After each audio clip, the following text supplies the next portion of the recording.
نحمده ونستعينه ونستغفره ونؤمن به ونتوكل عليه ونعوذ بالله من شرور أنفسنا ومن سيئات أعمالنا من يهده الله فلا مضل له ومن يضلل فلا هادي له وأشهد أن لا إله إلا الله وحده لا شريك له وأشهد أن محمدا عبده ورسوله أما بعد أعوذ بالله من الشيطان الرجيم بسم الله الرحمن الرحيم يا أيها الناس اتقوا ربكم الذي خلقكم من نفس واحدة وخلق منها زوجها وبث منهما رجالا كثيرا ونساء واتقوا الله الذي تساءلون به والأرحام إن الله كان عليكم رقيبا يا أيها الذين آمنوا اتقوا الله وقولوا يا أيها الذين آمنوا اتقوا الله حق تقاته ولا تموتن إلا وأنتم مسلمون يا أيها الذين آمنوا اتقوا الله وقولوا قولا سديدا يصلح لكم أعمالكم ويغفر لكم ذنوبكم ومن يطع الله ورسوله فقد فاز فوزا عظيما إلا تنصروه فقد نصره الله إذا أخرجه الذين كفروا ثاني اثنين إذ هما في الغار إذ يقول لصاحبه لا تحزن إن الله معنا. تمام تعریفیں اللہ رب العالمین کے لیے جو تمام جہانوں کا یک و تنہا خالق و مالک ہے.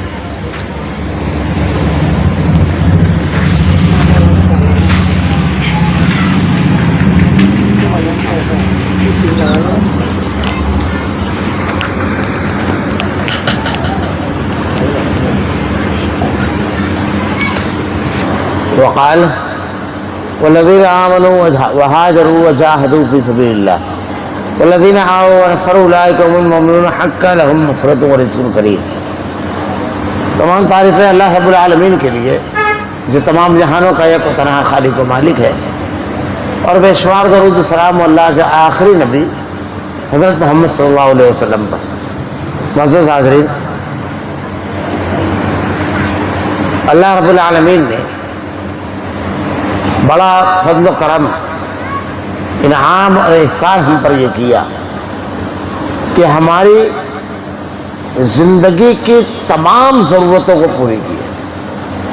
ایک آدمی جب اس دنیا میں پیدا ہوتا ہے تو اللہ کے انتظام و انصراف کے اوپر آدمی غور کرے. ہم ابھی اس دنیا میں آتے نہیں ہیں، لیکن وہ رحیم و کریم رب ہماری ماؤں کے سینے میں ہماری خوراک کا انتظام کر دیتا ہے اور محبت کے ایسے جذبات اس کے دل میں ڈال دیتا ہے کہ وہ ہماری غلاظت بھی انتہائی اپنائیت کے ساتھ صاف کرتی ہے. وہ اسی کا رحم و کرم ہے. پھر آدمی دیکھتا ہے کہ جیسے جیسے اس کی عمر بڑھتی ہے، اس کی ضرورت اور تقاضے بڑھتے ہیں، اللہ رب العالمین اس کو پورا کرنے کا انتظام و انسلام کرتا ہے. گویا ہم اس دنیا کی زندگی میں یہ دیکھتے ہیں کہ ہمارے جسم کی جیسی ضرورت اور جیسا تقاضا ہے، اللہ رب العالمین نے اس کے مطابق چیزوں کو پیدا فرمایا. ایک آدمی کو زندہ رہنے کے لیے ہوا کی ضرورت ہے، ہر وقت ہر پل. کبھی آپ نے نہیں سنا ہوگا کہ پوری دنیا میں کوئی شخص ایسا ہے جو ہوا کی تلاش میں نکلا.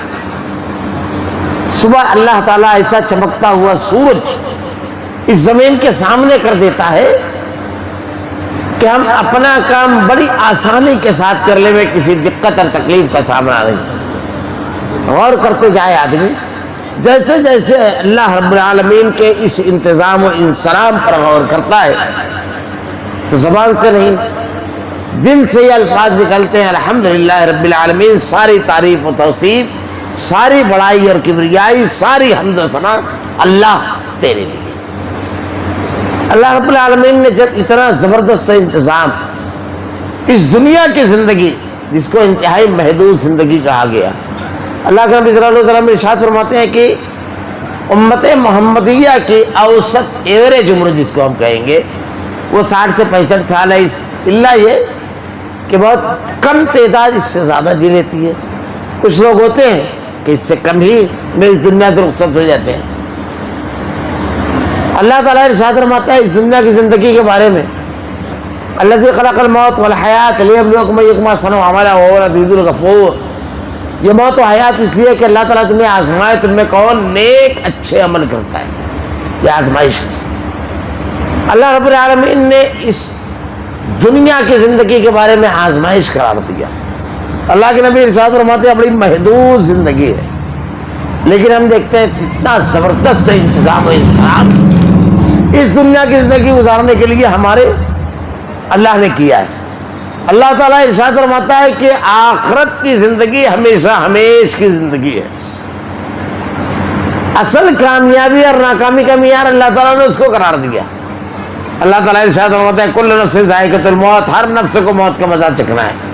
وَإِنَّمَا تُوَفَّوْنَ أُجُورَكُمْ يَوْمَ الْقِيَامَةِ، جو کچھ تم اس دنیا میں کرتے ہو، جتنا بھی کچھ کیا سب اللہ رب العالمین لے آئے گا. فَمَنْ زُحْزِحَ عَنِ النَّارِ وَأُدْخِلَ الْجَنَّةَ فَقَدْ فَازَ، کامیاب کون ہے؟ جو آگ سے بچا لیا گیا اور جنت میں داخل کر دیا گیا. وَمَا الْحَيَاةُ الدُّنْيَا إِلَّا مَتَاعُ الْغُرُورِ، اور اگر ایک شخص کو اپنی دنیا کی زندگی دنیا کے پیچھے لگا دیا تو یہ کھیل تماشے کے پیچھے اس نے ضائع کر دی، کیونکہ اللہ نے ہم کو یوں ہی نہیں پیدا کیا ہے. افحسبتم انما خلقناکم عبثا وانکم الینا لا ترجعون، کیا تم یہ سمجھتے ہو کہ اللہ نے تم کو یوں ہی عبث پیدا کر دیا؟ تمہاری پیدائش کا کوئی مقصد نہیں ہے، بلکہ اللہ نے کہا یہ موت و حیات آزمائش ہے. اور وہ شخص تو کامیاب ہوا جو اس دنیا کی زندگی کو اللہ کی نازل کردہ ہدایت کے مطابق گزارے.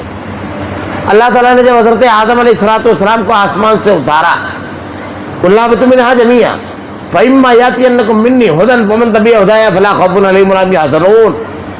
ارشاد فرمایا تمہارا اور اس کا، یعنی شیطان اور انسان کا ایک مدت تک دنیا میں رہنا ہے.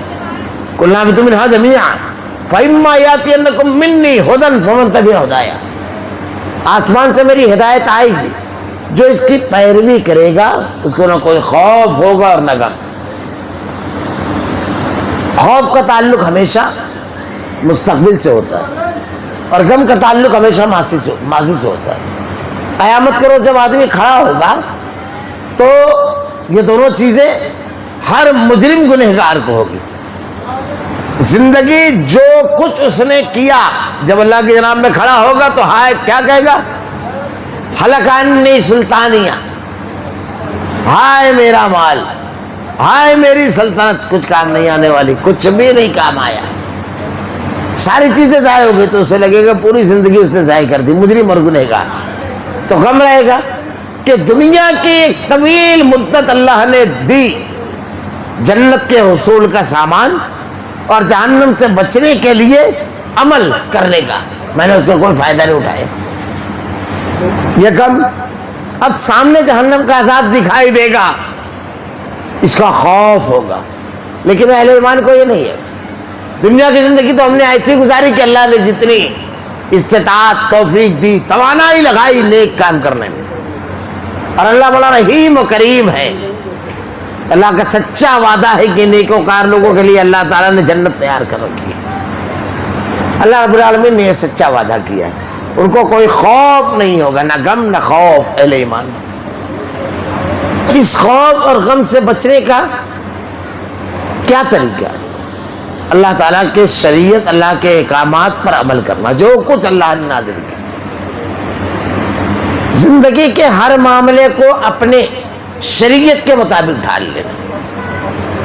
شریعت کے مطابق ڈھالنے کے لیے ہمیں کیا کرنا چاہیے؟ اللہ رب العالمین نے اس کے لیے ہمیں حکم دیا، بڑا رحم کیا ہم پر، کہ اللہ کے آخری نبی حضرت محمد صلی اللہ علیہ وسلم کو ہمارے لیے اسوہ نمونہ بنایا. لقد کان لکم فی رسول اللہ اسوۃ حسنہ، رسول کی زندگی تمہارے لیے بہترین اسوہ اور نمونہ ہے. میں یہاں پر رک کر کے صرف ایک بات کہوں گا، یہ اللہ تعالیٰ ارشاد فرما رہا ہے کہ ہمیں اسوہ بنانا ہے، رہبر بنانا ہے، رہنما بنانا ہے تو کسے بنانا ہے؟ محمد الرسول اللہ صلی اللہ علیہ وسلم. کئی چیزیں اس پہ غور کیجیے، یہ اللہ کہہ رہا ہے. آپ غور کیجئے، ہم اور آپ غور کریں، اس دنیا میں کتنے افراد ہوتے ہیں، کتنے اور کتنے طبقات ہیں. ان طبقات کی تقسیم اگر ہم کریں تو حیران رہ جائیں. کوئی بہت تعلیم یافتہ ہے، کوئی درمیانے درجے کا، کوئی بالکل جاہل ہے. تعلیم میں بھی الگ الگ ہیں، مختلف میدانوں کی تعلیم ہے. کوئی انتہائی دولت مند ہے، کوئی انتہائی فقیر ہے، کوئی متوسط ہے، کوئی طاقتور ہے، کوئی کمزور ہے، کوئی بہت کمزور ہے. کوئی بیماریوں سے جوجھ رہا ہے، بڑا صحت مند ہے، کوئی بوڑھا، کوئی جوان اور کوئی بچہ ہے۔ پھر ہم یہ دیکھ رہے ہیں کوئی حاکم ہے، کوئی محکوم ہے، کوئی ملازم ہے، کوئی باس ہے، کوئی تاجر ہے، کوئی گاہک ہے، کوئی سامان فروخت کرنے والا ہے۔ کسی کو اللہ نے ماں بنایا، باپ بنایا، بھائی بنایا، کوئی بڑا ہے، کوئی چھوٹا ہے۔ آپ غور کرتے جائیے، بے شمار طبقات ہیں۔ اللہ تعالیٰ نے ارشاد فرمایا تمام لوگوں کے لیے اسوہ اور نمونہ محمد رسول اللہ صلی اللہ علیہ وسلم کی ذات، معمولی بات نہیں ہے۔ اللہ کے نبی صلی اللہ علیہ وسلم کی عظمت اور آپ کی جامعیت کے لیے صرف اس ایک بات پر آدمی غور کرے تو کافی ہے کہ اللہ نے کیسا جامع کمالات بنایا ہوگا کہ تمام انسانوں کے لیے اسوہ اور نمونہ ہے، تمام انسانوں کے لیے۔ آپ جانتے ہیں مائیکل ہارٹ نامی ایک انگریز ہے، اس نے ایک کتاب لکھی، اس کا نام رکھا اس نے دی 100، دنیا کے 100 بڑے آدمی۔ اس میں دنیا کی ایسی 100 بڑی شخصیات کا اس نے تذکرہ کیا ہے جنہوں نے زندگی میں انقلاب برپا کر دیا، لوگوں کی ایک خاص علاقے یا بستی کے لوگوں نے ان کو اپنا رہبر، رہنما، اسوہ اور نمونہ بنا اور ان کی زندگی کا دھارا بدل دیا۔ انہوں نے بڑے بڑے علاقوں کے اوپر اثر انداز ہوئی ان کی فکر، ایسے لوگوں کا 100۔ اس میں پہلا نمبر اس نے حضرت محمد صلی اللہ علیہ وسلم کو دیا۔ جب کتاب مارکیٹ میں آئی اور اس کو لوگوں کے ہاتھوں میں آئی تو لوگوں نے اس سے سوال کیا، صحافیوں نے، کہ آپ مذہباً عیسائی مائیکل ہارٹ، آپ نے پہلا نمبر محمد صلی اللہ علیہ وسلم کو دیا؟ تو وہ کہتا ہے کہ میں نے بے شمار کتابوں کا مطالعہ کیا، دنیا کی اکثر و بیشتر شخصیات جو بڑی ہے ان کی زندگی کی اسٹڈی کی، لیکن اتنی جامع کمالات شخصیت میں کوئی نظر نہیں آئی۔ زندگی کا کوئی شعبہ ایسا نہیں جہاں آدمی رہبری چاہے اور یہاں تعلیم موجود نہ ہو۔ میدان جنگ میں لڑ کر لڑنے والے کسی سپہ سالار کے لیے ہم کس کو اسوہ پیش کریں؟ محمد رسول اللہ صلی اللہ علیہ وسلم کے غزوات دیکھیے اور آپ کو دیکھیے، کس کو پیش کریں؟ انبیاء کے لسٹ میں اگر دیکھا جائے تو حضرت عیسیٰ علیہ السلام نے، حضرت موسیٰ علیہ السلام نے جنگیں نہیں کی، دیگر بہت سارے انبیاء کرام، وہ کہتا ہے اپنے طور میں حالانکہ انبیاء کامل ہوتے ہیں، وہ اسوہ اور نمونہ ہوتے ہیں، مگر دوسری شخصیات کا دیکھا جائے اگر تو بڑے بڑے جنگجو گزرے ہیں، نیپولین بوناپارٹ اور دیگر جنگجو، سکندر، لیکن ہم جب انہی جنگجوؤں کو اٹھا کر پڑھتے ہیں کہ حکومت چلانے کے لیے کہ عادلانہ نظام چاہیے، بہترین حکمران، تو ہم کو فوجداری اور آئلی قوانین کا کوئی رہبری کا نسخہ نہیں ملتا ہے۔ ہم مارکیٹ میں جب جاتے ہیں تو تجارت کا کوئی ضابطہ ان کے پاس نہیں تھا، ہم کو جب شادی کرنا ہے تو نکاح کس سے کرنا ہے کبھی نہیں بتایا انہوں نے، ہم کو تعلیم حاصل کرنا ہے تو کیا کرنا ہے، ماں باپ کے حقوق کیا ہے۔ زندگی کے ہر مرحلے میں رہبری اور رہنمائی حاصل کرنے کے لیے جب میں دیکھتا ہوں تو اکیلی ذات محمد صلی اللہ علیہ وسلم کی نظر آتی ہے، یہ معمولی چیز نہیں ہے۔ یہیں پر وہ بھی چیز سمجھ لیجیے جو لوگ اللہ کے نبی صلی اللہ علیہ وسلم کی ذات اقدس کو چھوڑ کر دوسروں کو رہبر اور رہنما بناتے ہیں، ذرا سے سمجھ لیجیے جامع کمالات۔ مجھ جیسا کم علم آدمی اگر اللہ کے نبی صلی اللہ علیہ وسلم کی سیرت مقدسہ پر، آپ کی خوبیوں پر کہنا چاہے تو نہ جانے کتنے پروگرام ناکافی ہو۔ اللہ کے نبی صلی اللہ علیہ وسلم کی سیرت پر لوگوں نے کتابیں لکھی، 350 سے زائد افراد صرف اس لیے تاریخ میں زندہ ہو گئے کہ انہوں نے سیرت پر کتاب لکھی۔ آپ کائنات کی واحد ذات ہے، انسانی تاریخ میں واحد معلوم انسانی تاریخ کی ذات ہے کہ آپ کی پیدائش سے لے کر وفات تک کا زندگی کا ہر لمحہ، ہر سیکنڈ، ہر منٹ تاریخ کی مکمل روشنی میں۔ ورنہ انسائکلوپیڈیا بٹانیکا کا مقالہ نگار کہتا ہے کہ حضرت عیسیٰ علیہ السلام کی زندگی کا زیادہ سے زیادہ 34 دن، بعد میں تو 28 دن تاریخ کی روشنی میں۔ دیگر بڑی بڑی شخصیات دنیا کی جتنی بھی ہیں، جب انہوں نے کوئی بڑا کارنامہ انجام دیا تو یہ تاریخ کی روشنی میں ہے۔ آپ کی زندگی کا ہر پل آن ریکارڈ ہے، ہر پل انسانی تاریخ میں اللہ کے نبی صلی اللہ علیہ وسلم واحد ذات ہے، واحد.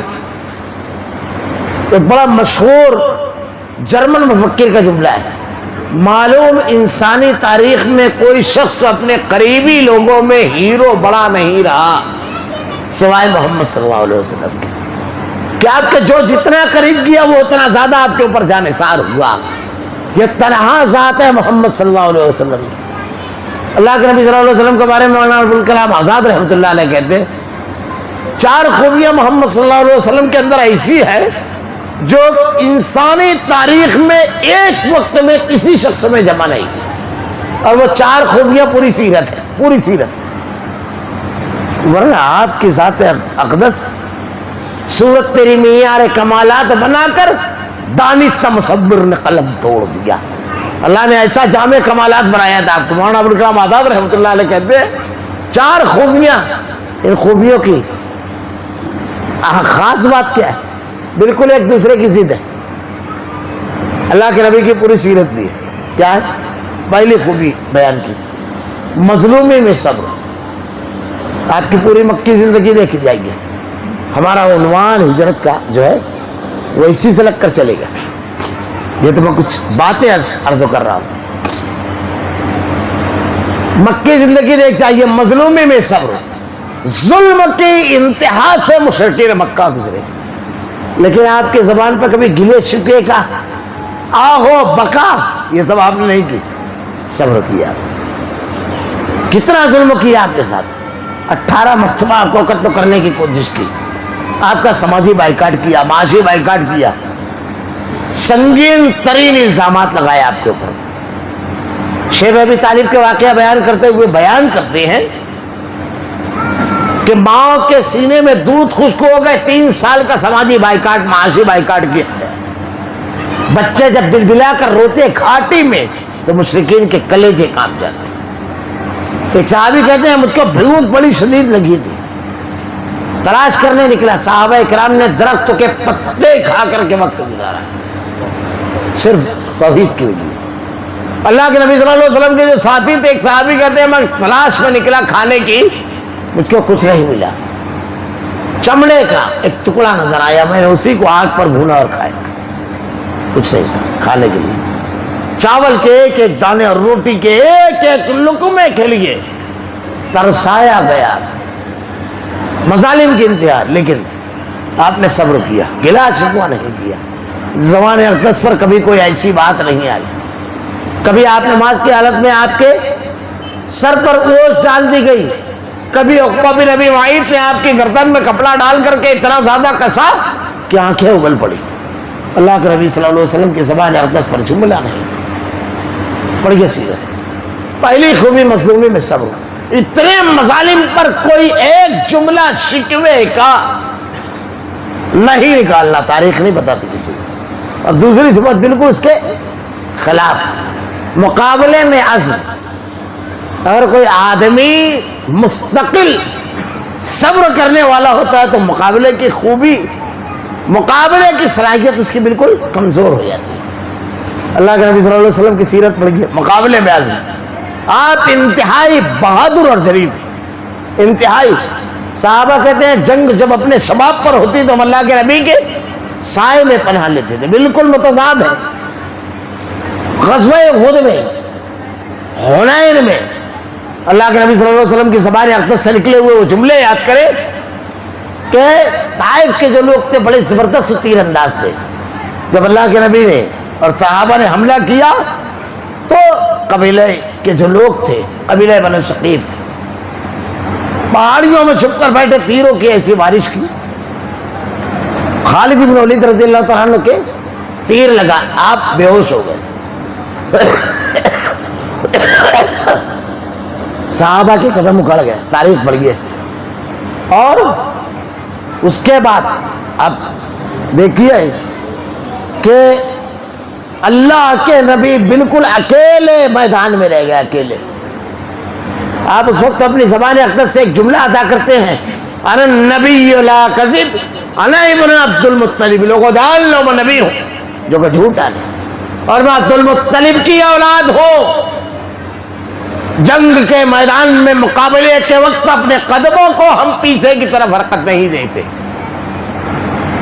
اللہ کے نبی صلی اللہ علیہ وسلم صحابہ کہتے ہیں کہ مصیبت کی اور تکلیف کی حالات کو جاننے کے لیے جب ہم تیاری کرتے تو اللہ کے نبی اس مقام سے لوٹتے. بڑا مشہور واقعہ ہے. مدینہ میں ایک مرتبہ بڑی تیز آواز سنائی دی اور بہت مخصوص حالات سے ہر وقت تو خطرہ رہتا تھا کہ حملہ ہو جائے. اللہ کے نبی صلی اللہ علیہ وسلم اور صحابہ کرام اس چیز کو جاننے کے لیے نکلے. صحابہ کہتے ہیں کہ جب ہم اپنے گھروں سے نکل کر مدینہ کے باہر جانے لگے تو اللہ کے نبی صلی اللہ علیہ وسلم گھوڑے کی ننگی پیٹھ پر مدینہ کے اندر داخل ہو گئے اور صحابہ سے کہہ رہے ہیں جا کر اپنے گھروں میں آرام کرو, اب کوئی خطرہ نہیں, خطرہ ٹل گیا. سورما جب ہتھیاروں کی طرف لپک کر میدان کی طرف جاتے ہیں اس وقت ہمارے نبی میدان کا جو معاملہ تھا اس سے حل کر کے لوٹ رہے ہیں. اللہ کے نبی صلی اللہ علیہ وسلم آپ پڑھ دیجیے سیرت, تاریخ پڑھیے. مقابلے میں قوت پورے غزوات, اب اسی کو بانٹ لیجیے. مظلومی میں صبر پوری مکی زندگی, مقابلے میں عزم پورے غزوات, قوت اختیار کے بعد درگزر. اللہ کے نبی صلی اللہ علیہ وسلم کو جب اختیار ملا کیا کیا مشرکین مکہ نے؟ گھر بار کاروبار سب لوٹ لیا صحابہ کرام کا. سب مدینہ میں باقاعدہ خبر بھیجی کہ ابو بکر تیرا گھر, عمر رضی اللہ تعالیٰ عنہ دیگر لوگوں کو تمہارے گھر, تمہاری دکانیں, تمہارے مکان سب لوٹ لیے. اور بدر کے موقع پر جو غزوہ ہوا بہت بڑا مال اس لشکر میں انہی لوگوں کا لگا ہوا تھا, مکہ کے مسلمانوں کا. اللہ کے نبی صلی اللہ علیہ وسلم جو گئے اس کو روکنے کے لیے قافلے کو, یہ بھی ایک وجہ تھی. خیر سب کچھ لوٹ لیا صحابہ اکرام کا, سب ہر چیز سے بے دخل کیا. اللہ کے نبی صلی اللہ علیہ وسلم نے قوت و اختیار کے بعد درگزر. جب آدمی پر بہت ظلم ہوتا ہے تو آدمی کو جب اختیار ملتا ہے تو پلٹ کر وہ جوابی کارروائی میں ہی کرارا جواب دیتا ہے بلکہ جھکتی ڈنڈی رکھتا ہے. سیرت پڑھ گیا. جب مکہ فتح ہوا تو مشرکین مکہ آپ کے سامنے کھڑے تھے. وہ عثمان بن طلحہ بھی کھڑے تھے کہ اللہ کے نبی نے کہا کہ عثمان ذرا کعبۃ اللہ کو چھوڑ دو, میں اس میں اجازت چاہتا ہوں عبادت کرنے کی. تو وہ گلے میں چابی ڈال کر کھیلتے ہوئے کہتے ہیں یہ ہمارا اختیار ہے, جسے چاہے عطا کرے. وہ عثمان بن طلحہ بھی کھڑے تھے سامنے چابی لے کر.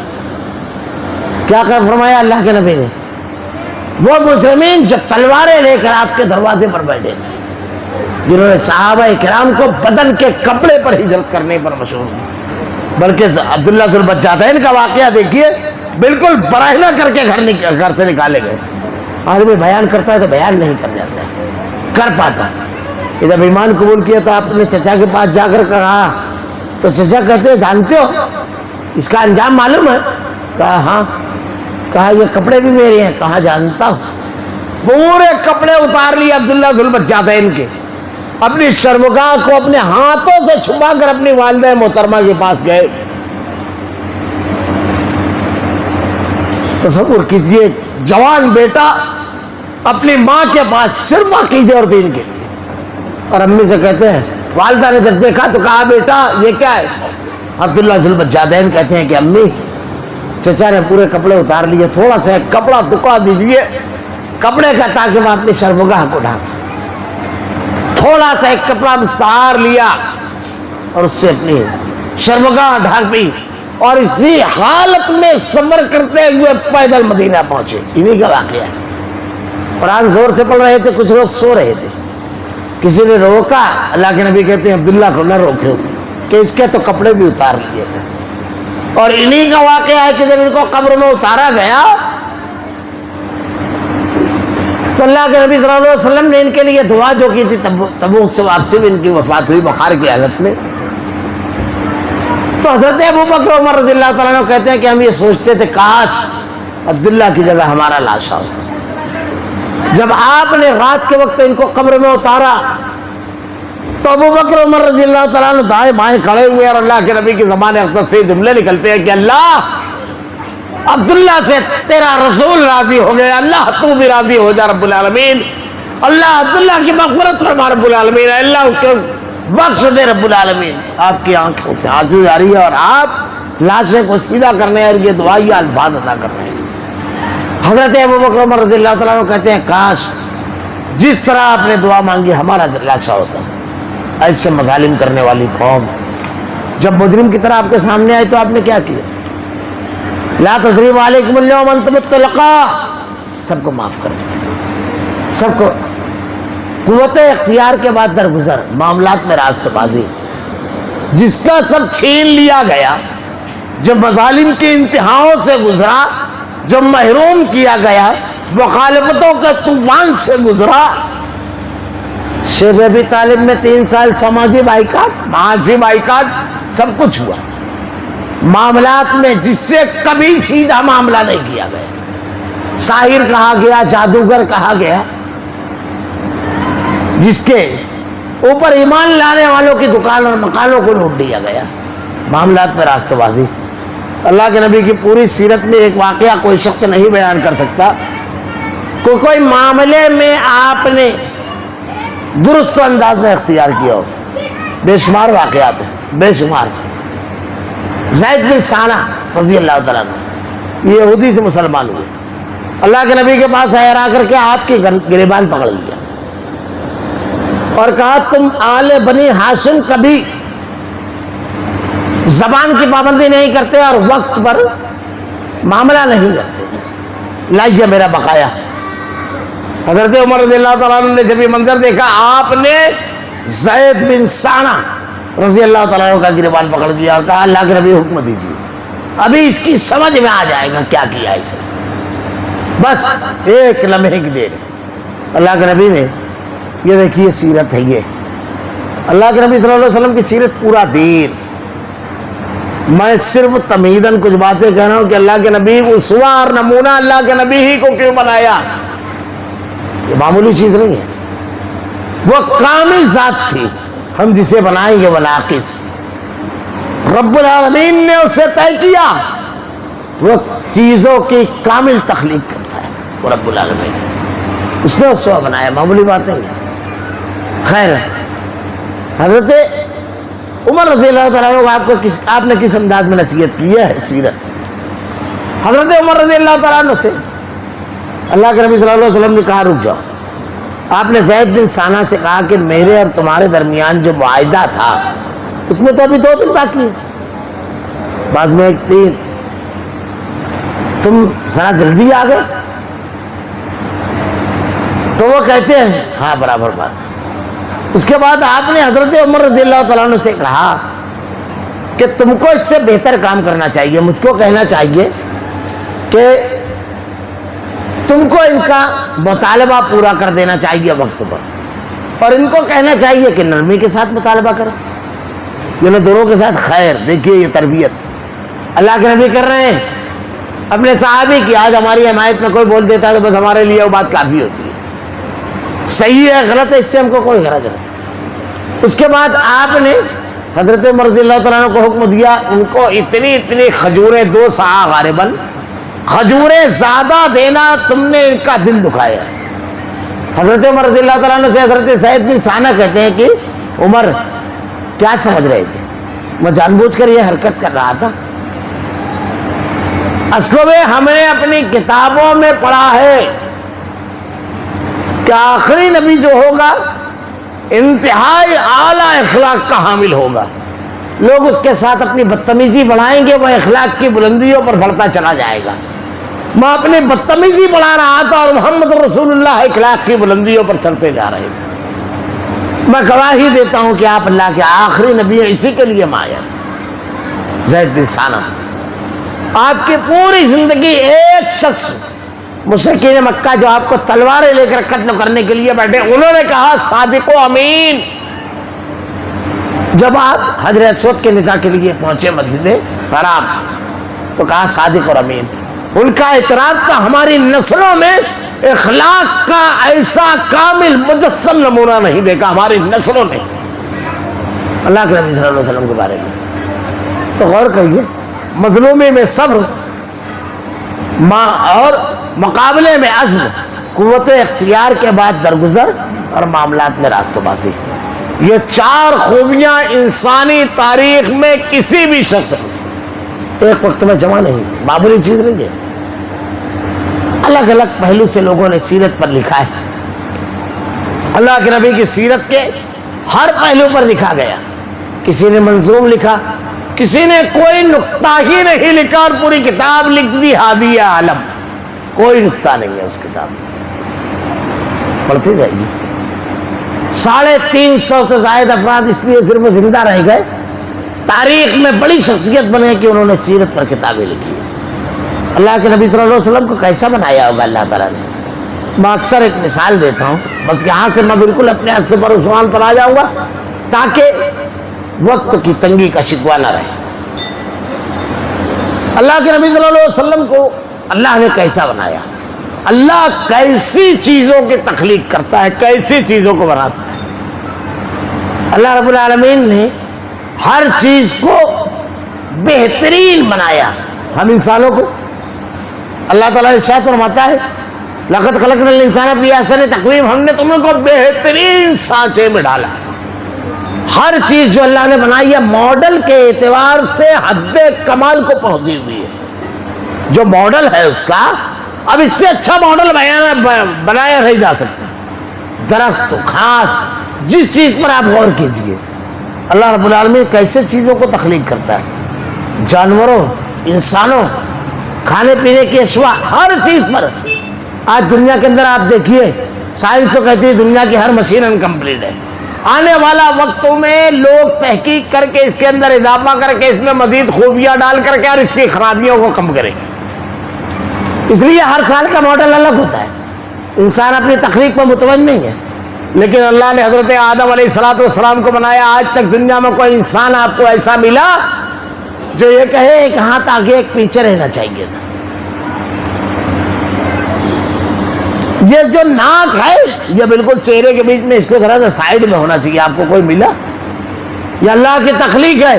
بلکہ اگر 6 انگلی ہو جاتی ہے تو ہمارے یہاں چنگو کہتے ہیں اس کو. اللہ نے کیسی تخلیق کی. اب میں چھوٹی سی مثال دیتا ہوں. ورنہ اللہ تعالیٰ نے کہا لقد خلقنا الانسان فی احسن تقویم. اللہ نے چیزوں کو جو اس کے مقام پر رکھا ہے, یہ جو نظر آ رہا ہے یہ حصہ جسم کا ناک جس کو کہتے ہیں ہم, یہ بالکل چہرے کے بیچ میں غور کیجیے گا. اس سے بعض وہ چیزیں نکلتی ہے جس کو قباحت ہوتی ہے بیان کرتے ہوئے بھی. اللہ نے اس کو یہاں کیوں رکھا بالکل بیچ میں. اب اور میں جب شروع کرتے ہیں حسن کی علامت ہے, سانس اس کے ذریعے ہم لیتے ہیں, تو اللہ تعالیٰ یہ سوراخ کہیں اور کر سکتا تھا. بے شمار کام ہے. ایک کام میں بتا رہا ہوں, ایک کام دیکھیے, غور کیجیے اسے. ہم کھانا کھانے کے لیے بیٹھے, پلیٹ میں سالن ہے, تری ہے, ہر چیز ایک نمبر. آنکھ نے اشارہ دیا اوکے بالکل کھاوا ہے آپ کے ذوق اور معیار کے مطابق. لقمہ بنایا اور اس میں کیروسین تھا, گھاس تیل. یہ نظر نہیں آتا ہے, مہکتا ہے. آنکھ تو دیکھ کر کے کہتی ہے شروع. اب جیسے ہی پہلا لقمہ بنا کر یہاں تک لے گئے, یہ پہرے دار بیٹھا ہوا ہے نا. اب یہ اگر ادھر ذرا سا سائڈ میں اللہ رکھ دیتا تو لقمہ وہاں لے کر جاتے. یہ آٹومیٹک سسٹم ہے, اور لے کر جاتے تو ہر سائڈ پر کچھ نہ کچھ کھانے کا نشان رہتا. اہلیہ الگ حساب لیتی پھر ہم سے. میں ایک اللہ نے یہ چیزوں کو بنایا, غور کیجئے. ربنا ما خلقنا ھذا باطلا سبحانک فقنا عذاب النار. ہم نے کبھی غور کیا بھینس پر, بکری پر؟ یہ یوں ہی نہیں ہے. بس اشارے میں بات کروں گا. بکری کی ہائٹ اگر 4 فٹ اور زیادہ ہوتی تو ہم دودھ کیسے نکالتے؟ سیڑھی لگا کر. کبھی غور کیا؟ یوں ہی ہو گیا. اللہ اگر 1.5 فٹ کم کر دیتا تو تھالے میں دودھ نکالتے. کیسے کرتے؟ یہ یوں ہی ہے. اس لطیف و حکیم ذات, اس قادر مطلق نے بنایا ہے. انسان کی بھی ہائٹ جانتا تھا, انسانوں کا مستعمل جانور اس کی بھی ہائٹ جانتا تھا. کیسے یہ گھٹنے کے بل بیٹھ کر کے آسانی کے ساتھ دودھ نکالے گا؟ صرف 3 فٹ 2 فٹ زیادہ کر دیتا بس ہماری سمجھ بن جاتی، یوں ہی نہیں ہے؟ ربنا ما خلقت ھذا باطلا سبحانک فقنا عذاب النار۔ وہ کیسا خالق، کیسا بنانے والا ہے۔ اس نے کہا یہ اسوا۔ عجیب بات ہے، لوگوں نے اپنا اللہ کی تخلیق پر مطمئن نہیں، اور آگے بڑھ گئی۔ یہ تو جاندار چیزوں کی طرف میں نے اشارہ کیا ہے، بے جان۔ ہم دنیا میں بے شمار چیز بناتے ہیں، پینے کے مشروب، بچوں کو کہیں تو کم سے کم 20 کا تو زبانی نام بتا دیں کہ یہ چیز پینے کی، یہ شربت، یہ سوڈا، نہ جانے کیا کیا بناتے ہیں۔ ایک آدمی صبح سو کر اٹھے، اللہ کیسا بنانے والا ہے۔ مسیرت پر آنے سے پہلے کیوں اللہ کے نبی کو صرف اسوا ماننا ہے، اس کی بات کر رہا ہوں بس۔ کیا ایک آدمی صبح سو کر اٹھا، گرمی بہت ہے، اس کو شربت دیا گیا روح افزا کہ بھائی اس کا کوئی سائیڈ ایفیکٹ نہیں ہے، 1 نمبر، پی لیا۔ تھوڑی دیر بعد پھر 1 گلاس دیا، پی لیا۔ پھر 1 گھنٹہ آدھا گھنٹہ ہوا، 1 دیا، پھر پی لیا۔ پھر بڑھایا تو کیا بولے گا؟ صبح سے 4تھا گلاس ہے۔ ایسے ہی معاملہ ہے، فجر بعد چاہ دو، پھر چاہ دو، پھر چاہ دو۔ 4 سے 5 چاہ کے بعد آدمی کیا بولتے رکھتا ہے؟ نہیں صبح سے بہت زیادہ ہو گئی۔ یہی ہوتا ہے نا، 5-6 گلاس کے بعد آدمی کیا بولنے لگتا ہے؟ نہیں یار یہ ہمارے مشروب ہے جو ہم بناتے ہیں۔ اس نے ایک پینے کی چیز بنائی ہے، پانی۔ پیدا ہوا جب سے پی رہا ہے آدمی۔ آپ نے کسی کو سنا؟ نہیں یار پیدا ہوا جب سے پی رہا ہوں۔ یہ وہ خالق ہے، ہم بناتے ہیں یہ ملا وہ ملا، یہ کر وہ کر، 4تھے گلاس میں تھک جاتے ہیں۔ اور اس نے جو بنایا، پیدا ہوا تو چمچ سے اور سکرات میں ہے تو چمچ سے۔ سنا آپ نے کہ کوئی کہتا ہے کہ نہیں یار پیدا ہوا جب سے پی رہا ہے، چھوڑ یار؟ سنا؟ یہ اس کی تخلیق، اس نے اسوا بنایا ہے محمد رسول اللہ صلی اللہ علیہ وسلم کو۔ ایک پانی اس کی تخلیق ایسی ہے کہ مثال نہیں، دوسری تمام تخلیقات پر غور کیجیے، اسوا کیسا بنایا ہوگا۔ اب اس پر اگر کوئی مطمئن نہیں ہے تو ہم کو اس سے بحث نہیں کرنا، پھر دوسرا اسوا ان لوگوں نے بنا لیا۔ ہمارے لیے بعد از خدا تو ہی بزرگو قصہ مختصر محمد صلی اللہ علیہ وسلم کے ساتھ کافی ہے ہمارے لیے۔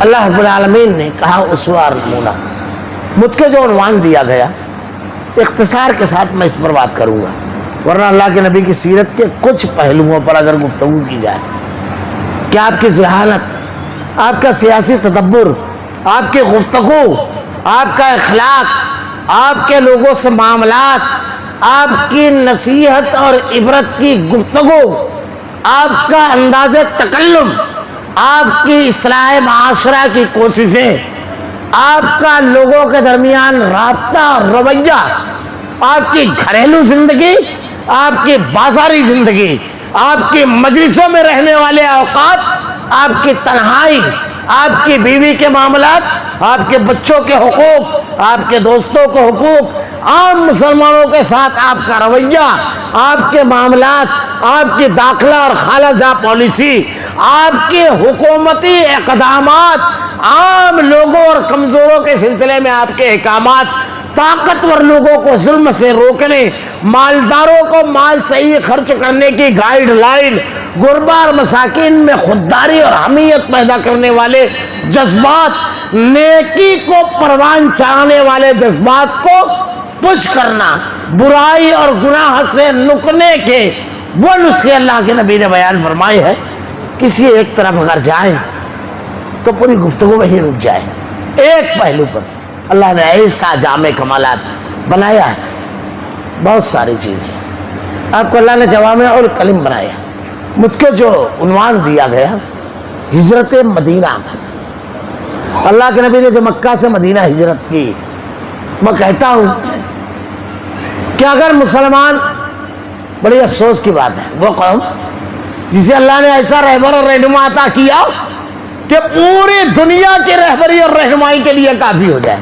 فلم بہتی کہتا ہے کہ محمد صلی اللہ علیہ وسلم کی ذات سمجھ میں نہیں آتی ہے کہ آپ نے 23 سال کی قلیل مدت میں اس سرزمین کو جہاں نہ کوئی یونیورسٹی تھی نہ کوئی تعلیم گاہ، ہیروؤں کی نرسری میں تبدیل کر دیا۔ 17 لوگ صرف عرب میں پڑھنا لکھنا جاتے تھے، 17۔ کیسی آپ نے رہبری اور رہنمائی کی کہ ایک صحابی کسی قوم میں چلا جائے تو اس قوم کی رہبری اور رہنمائی کے لیے کافی ہو۔ اب بعد میں یہ ثابت ہوا، ہریجن نامی اخبار کے اندر گاندھی لکھتا ہے کہ اگر تم کو حکومت ملے ہندوستانیوں تو ابو بکر عمر کے طرز پر حکومت چلانا، کیونکہ انہوں نے حاکم کا معنی تبدیل کر دیا تھا۔ اس مشہور واقعے کی طرف نظر ڈالیے کہ بیرون شہر سے آیا ہوا ایک شخص اپنے خیمے کے باہر ٹہل رہا ہے۔ حضرت عمر رضی اللہ تعالیٰ عنہ جو راتوں کو گشت کرنے کے لیے نکلتے تھے، آپ نے پوچھا کیا معاملہ ہے؟ کہا میں مسافر ہوں، میری بیوی کو ولادت کا مسئلہ ہے، درد سہ ہے، کوئی جاننے والا نہیں ہے۔ آپ فوراً گھر تشریف لے گئے، اپنی اہلیہ سے کہا، سارا ساز و سامان ساتھ لیا، اندر گئے۔ وہاں پہنچے، اہلیہ اندر چلی گئی، یہ اپنے مسافر دوست سے، اپنے مسافر سے گفتگو، اپنے اس شخص سے گفتگو کرنے لگے۔ وہ کہتا ہے کہ آپ کو مسلمانوں کا ذمہ دار اور نگراں ہونا چاہیے، آپ جیسے آدمی۔ اچانک تھوڑی دیر بعد اندر سے اہلیہ کی آواز آتی ہے حضرت عمر رضی اللہ تعالیٰ عنہ کی کہ امیر المومنین اپنے ساتھی کو لڑکے کی خودخبری سنا دو۔ جھٹکے سے کھڑا ہو جاتا ہے کہ آپ امیر المومنین، ایک تاریخی جملہ آپ نے کہا تھا نا، خادم المسلمین، معنی ہی تبدیل کر دیا۔ یہ ذمہ داری دی گئی ہے تمہاری خدمت کے لیے۔ اللہ کے نبی صلی اللہ علیہ وسلم کی سیرت طیبہ، آپ کی زندگی پر ایک ایک صرف غیر مسلموں کے اقوال اگر سنائے تو جلدوں میں لوگوں نے کتاب جمع کی، انہیں اقوال کو جمع کرے، اور یہ وہی نہیں ہے۔ میں تو ایک مفکر کا قول پڑھ کر کے حیرت زدہ رہ گیا، اور مسلمانوں کے اوپر بڑی افسوس ہوتا ہے مسلمانوں پر۔ ساری دنیا کی رہبری اور رہنمائی کے لیے جو قوم برپا کی گئی ہے، رہبر کی تلاش میں بھٹک رہی ہے۔ ہمارے یہاں کیا کہتے ہیں لوگ، کیا کریں؟ ایک مفکر کا قول میں نے پڑھا، حیرت زدہ رہ گیا۔ انسانی تاریخ میں کوئی شخص بنا وسائل کے اتنی زبردست تو کامیابی نہیں حاصل کیا، کسی شخص نے۔ آپ کے پاس نہیں تھا کچھ نہیں تھا، نہ دولت تھی، نہ افراد تھے، نہ طاقت اور قوت والے قبائل تھے، کچھ نہیں تھا آپ کے پاس، اور 10,000 مربع میٹر کا علاقہ 8 سال کے اندر آپ نے فتح کر لیا۔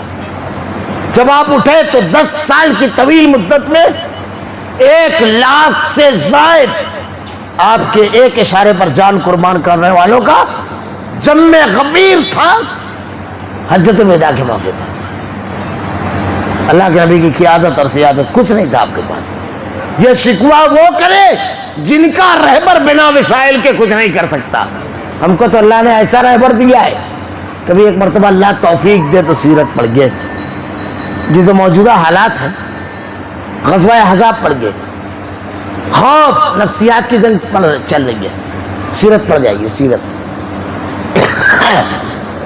مشکل ترین حالات میں صحیح فیصلہ میں صرف یہاں بتاؤں گا کہ اللہ کے نبی صلی اللہ علیہ وسلم نے جب مکہ سے مدینہ ہجرت کی ہے، بعض لوگ اس کو صرف ایک واقعہ سمجھتے ہیں کہ ایک شہر سے دوسرے شہر منتقلی کا واقعہ ہے، کہ آپ ایک شہر سے دوسرے شہر چلے گئے۔ ہجرت ایک فیصلہ تھا، یہ معمولی واقعہ نہیں ہے ہجرت، کہ جب عقیدے اور دین پر بات آئے گی تو عملاً صحابہ نے اس کو ظاہر کیا کہ سب قربان کر دیا جائے گا، لیکن عقیدے کی سوداگری نہیں کی جائے گی، گھر بار کاروبار سب۔ صحابہ نے ایک فیصلہ لیا تھا، ایک چیز، میں صرف واقعہ ہجرت کے اسباب۔ اللہ کے نبی صلی اللہ علیہ وسلم نے جب مکہ سے مدینہ ہجرت کی، ہم لوگ کیا سمجھتے ہیں کہ یہ صرف ایک سفر ہے۔ آج ہمارے تمام مسائل کا حل اس میں موجود ہے، تمام، صرف اس ایک واقعے میں ایسا جامع کمالات اللہ تعالیٰ نے بنایا ہے، اس کے باوجود لوگ ناقص لوگوں کو اپنا امام بنا رہے ہیں۔ بڑی وضاحت سے میں ناقص کہہ رہا ہوں، اللہ کے نبی کے ساتھیوں جیسا تو کسی کو کوئی پیش کرے۔ ہجرت کوئی معمولی واقعہ نہیں ہے. اگر ہم اسے اپنا لیں تو آج کے دور میں بے شمار ہمارے اجتماعی اور قومی مسائل ختم ہو جائیں. اللہ کے نبی صلی اللہ علیہ وسلم نے منصوبہ بندی، واقعے میں منصوبہ بندی پہلا سبق. ہم کیا سمجھتے ہیں کہ اللہ کے نبی مکہ سے مدینہ گئے تو بس صرف ایک سفر تھا؟ نہ، اتنی زبردست منصوبہ بندی اور پلاننگ کی آپ نے، عقل دنگ رہ جاتی ہے. دیکھیے ذرا سا اللہ کے نبی صلی اللہ علیہ وسلم نے مدینہ ہجرت کرنے سے پہلے کیا کیا. آپ نے ہجرت کرنے سے پہلے کتنے لوگوں کو خبر دی؟ صرف 5 لوگوں کو خبر دی. اس کی یہ منصوبہ بندی دیکھیے، 5 لوگوں کو خبر دی. آپ کو خبر تھی؟ ابو بکر صدیق رضی اللہ تعالیٰ عنہ کو، حضرت عامر بن فہیرہ کو خبر تھی، اور حضرت عبد الرحمن حضرت ابو بکر صدیق رضی اللہ تعالیٰ عنہ کے بیٹے حضرت عبداللہ کو، اور آپ کے غلام ابو بکر صدیق رضی اللہ تعالیٰ عنہ کے غلام عامر بن فہیرہ اور عبداللہ بن ریقت، یہ 5 لوگوں کو خبر تھی. کیا سمجھتے ہیں آپ؟ بس ایسے ہی اللہ کے نبی صلی اللہ علیہ وسلم نے یہ 5 لوگوں کا انتخاب کیا ہجرت کے لیے کہ بس ان لوگوں کو خبر دے کے منصوبہ بنا کر کے نکلنا ہے. سب سے پہلی چیز کام کی منصوبہ بندی اور اس کے لیے افراد کا انتخاب کرنا. یہ سیرت کا پہلا سبق. ہمارے یہاں کیا ہوتا ہے کہ ہم چاہے اجتماعی زندگی چاہے انفرادی، ہم افراد کے انتخاب میں ہی چوک جاتے ہیں. اس کو اٹھا کر کے ہم اپنی جماعت پر امیر بنا دیں گے، اپنے محلے میں اس کو اٹھا کر کے اپنا رہبر اور رہنما بنا دیں گے جس کے اندر کوئی صلاحیت نہیں ہے. پورے ادارے کا جماعت کا تیا پاچا کر دے گے. صلاحیت دیکھو سب سے پہلی چیز اللہ کے نبی کی سیرت میں آپ کو ملے گا. آپ نے جس کام کو جس آدمی کو کی دیا وہ بالکل فٹ تھا اس کے لیے. آپ نے دوسرے کو کام نہیں دیا. یہ قرآن نے بتایا ہے ہم کو، جب کسی سے کوئی کام لینا ہے تو پہلے دیکھو اس کے اندر وہ صلاحیت ہے یا نہیں. ہمارے یہاں تو ہم یہ دیکھتے ہیں میرے چچا کا بھائی ہے، میرا بھائی ہے، میرے خالو کا لڑکا ہے، میرے دوست کا لڑکا ہے، بس اس کو اسکول میں ہے مینجمنٹ میں تو اس کو ٹیچر بنائیں گے. اب صلاحیت ہو نہ ہو لاد دیا ہم نے. اللہ کے نبی کی سیرت پڑھیے. خالد بن ولید رضی اللہ تعالیٰ عنہ اسلامی نہیں، انسانی تاریخ کے بے شمار بے مثال سے بے سالار ہیں، لیکن آپ کو کبھی دعوت کے محاذ پر نہیں بھیجا اللہ کے نبی نے. حضرت ابو ذر غفاری رضی اللہ تعالیٰ عنہ سے اللہ کے نبی کہتے ہیں یا ابا ذر.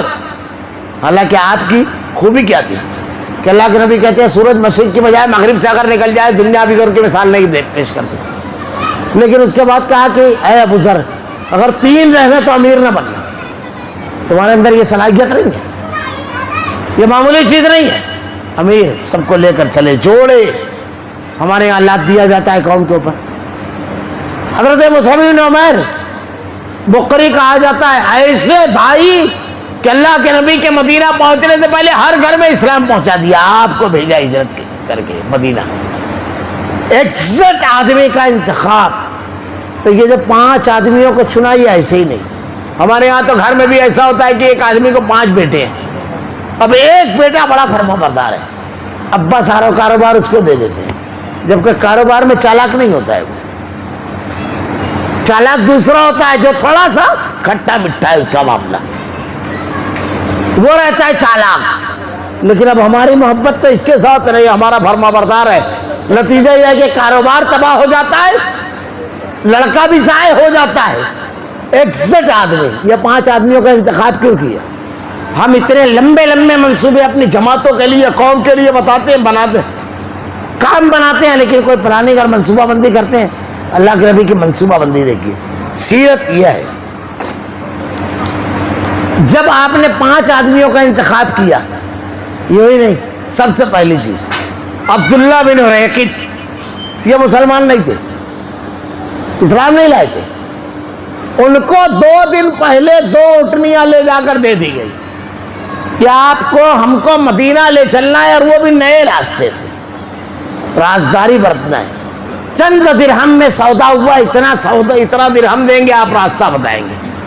عبداللہ بن ریقت سے سودا ہونے کے بعد غور کیجئے بڑی زبردست چیز ہے. اللہ کے نبی صلی اللہ علیہ وسلم غیر مسلم ہے, عبداللہ بن ریقط مسلمان نہیں ہے. اللہ کے نبی اور حضرت ابو بکر صدیق رضی اللہ تعالیٰ عنہ نے ہجرت کی, مکہ سے نکل کر غار ثور میں جا کر کے 3 روز چھپے رہے. 3 روز روزانہ مکہ میں اعلان ہو رہا ہے اگر کوئی شخص خبر دے دے گا ایک آدمی کے بارے میں تو 100 سرخ اونٹ, اور 2 کی خبر دے گا تو 200 سرخ اونٹ. یہ اعلان عبداللہ بن ریقط کے بھی سامنے ہو رہا ہے, اور مسلمان نہیں تھے, وہ چاہتے تو بول دیتے 200 اونٹ مل جاتے. لیکن اللہ کے نبی کی خوبی تھی کہ ایسا آدمی چن کر نکالا جس کو کسی قیمت میں خریدا نہیں جا سکتا. ہر قوم میں ایسے لوگ ہوتے ہیں, عبداللہ بن ریقط اسی کوالٹی کے آدمی تھے کہ ان کو خریدا نہیں جا سکتا. ہم لوگ لیڈر چنتے ہیں, سیکنڈ میں بک جاتا ہے, 5 سال کے لیے. اللہ کا نبی ایک راستے کے لیے, ایک سفر کے لیے آدمی چنتا ہے.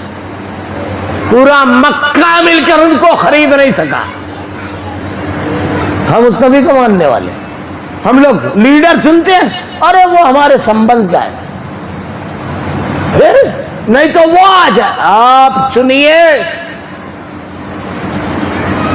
ہم لوگ کرسیاں توڑنا نہیں جانتے, صرف دینا جانتے ہیں بس. 5 سال کے لیے آدمی چنیے تو اصولوں کی سوداگری نہ کرے. ایک سفر کے لیے اللہ کے نبی نے 5 آدمیوں کا انتخاب ایسے ہی نہیں کیا. ایک واقعے پر آپ غور کیجئے, سارے مسائل حل. ہم جماعتوں اور اداروں میں ذمہ دار بنائے, وہ جو ادارے کو قوت دے, بکے نہ. کبھی نفسانی خواہشات, کبھی مادی مال کے لیے جماعتوں کا, قوم کا سودا نہ کرے. وہ شخص ہونا چاہیے. پہلا عبداللہ بن ریقط. دوسرا, آپ نے عامر بن بحیرہ کا انتخاب کیوں کیا؟ یہ غلام تھے اور ان کا کام کیا تھا؟ بکری چرانا. تو حضرت ابوبکر صدیق رضی اللہ تعالیٰ عنہ کے لڑکے رات جب خوب ہو جاتی تو توشہ باندھتے کھانے کا سامان, اور اللہ کے نبی اور حضرت ابوبکر صدیق رضی اللہ تعالیٰ عنہ تک پہنچاتے, اور پورے مکہ کی خبر. اور صبح ہونے سے پہلے آ کر کے ایسے صبح کرتے جیسے مکہ ہی میں تھے. جوان آدمی تھے, نیند پر کنٹرول تھا. یہ آتے روزانہ. اب اس میں غور کیجیے, جب یہ آتے اور واپس جاتے تو عامر بن بحیرہ ان کے پیچھے پیچھے بکریاں چراتے جاتے تاکہ نشانات قدم مٹ جائے, اور ان کے آنے سے تازہ دودھ مل جاتا. ذرا سا غور کیجیے, ابوبکر صدیق رضی اللہ تعالیٰ عنہ کے لڑکے کا اللہ کے نبی نے کیوں انتخاب کیا؟ یہ دن بھر مکہ کے ہر مجلس میں جا کے بیٹھتے اور پوری رپورٹ جمع کرتے, اور رات کو پوری رپورٹ اللہ کے نبی کو دے دیتے جا کر کے. پورے مکہ کی خبر اللہ کے رسول کو, پورے مکہ کو اللہ کے نبی کی خبر نہیں. یہ ہے انٹیلیجنس, یہ ہے سروس. ہم لوگ بولتے ہیں مخبر بہت, کس نبی کو ماننے والے ہیں؟